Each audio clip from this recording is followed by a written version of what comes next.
All right, viewers, are you ready for Are You Afraid of Unwarrantable Condos?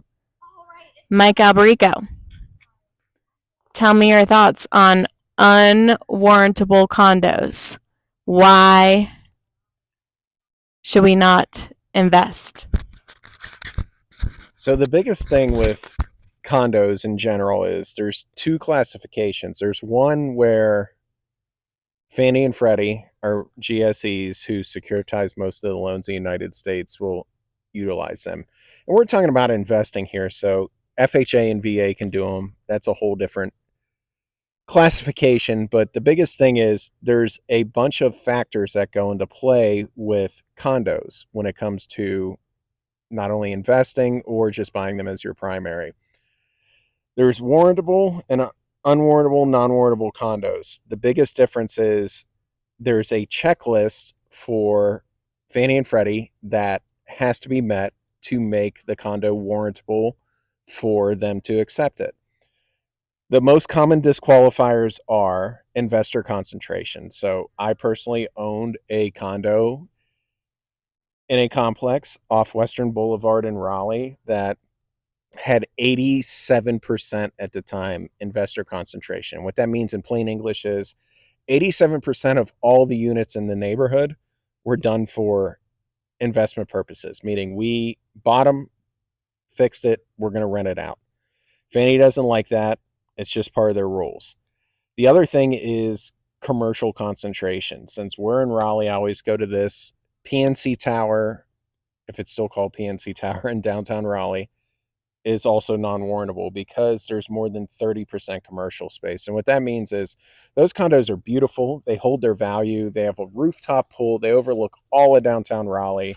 There's balconies. It is a very nice complex, but the bottom floors are commercial and retail, which means if more than 30% of the total building is used for that, we can't do it. The other thing is delinquency on HOA dues. So, and I'd have to look it up and I can drop it in the comments because I don't know the number off the top of my head. If there's a certain percentage of owners that are more than 60 days delinquent on HOA dues, that also makes it non-warrantable. Why is that important? Because condos rely on HOA dues to maintain the grounds, maintain the building, and most importantly, maintain the insurance on everything there. So if owners stop paying their HOA dues, then something's going to default. It's either going to be maintenance, insurance, or all the above, and that creates a nightmare. And then you start getting all the owners hit with assessments, which makes that property less desirable. The other major thing is budget. So we have to review the budget for every condo complex because it doesn't matter if it's 10 units or 100 units, the HOA has to maintain the building with insurance, maintenance, etc., like everything we just talked about. The biggest thing is if their budget has shortfalls because insurance went up, which it is a very big issue in 2025, especially if you're looking at coastal condos. We don't lend in Florida yet, but Florida condos are the biggest challenge because their insurance is on the moon. All the condo regulations went up when that building collapsed in Florida, if you're aware of that. Yeah. So if the budget is not sufficient, meaning adequate reserves, that also means that all the owners are going to be hit with assessments. And a lot of the owners can't maintain those assessments. And then they start filing liens on properties, then they're short on their budget in general, and it can go into disrepair or worst case scenario, it doesn't have proper insurance coverage.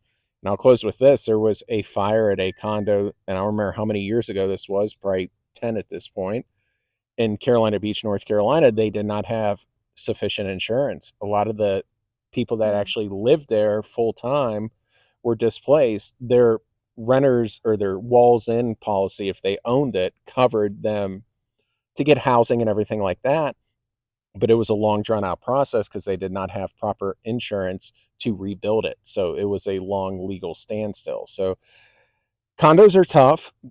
I wouldn't be turned off by them, but just make sure you're working with a realtor and loan officer, mortgage professional that knows what they're doing getting into condos, because there are extra layers. And it's not just from, oh, Fannie and Freddie, they suck because they're not going to finance this. This is a good investment. It also comes down to, is your investment protected? Because yes, they're looking for their bottom line, but their bottom line also impacts your bottom line because they securitize so many loans around the country. They know a lot. So are you getting into a situation where you're going to be hit with assessments? Is that going to impact your value, ability to resell, and your rentability? Or if it's your primary, are you going to just be hit over and over and over again with costs and fees that aren't associated with a single family residence like a townhome or stick built house? Well, thank you, Mike. That was very informative. Love a fireside chat. Yes, fireside chat on this episode of Are You Afraid of Investing in Condos? We have decided that we are afraid of investing in non-warrantable condos. Bingo. Bingo. Thank you, Mike. We're out.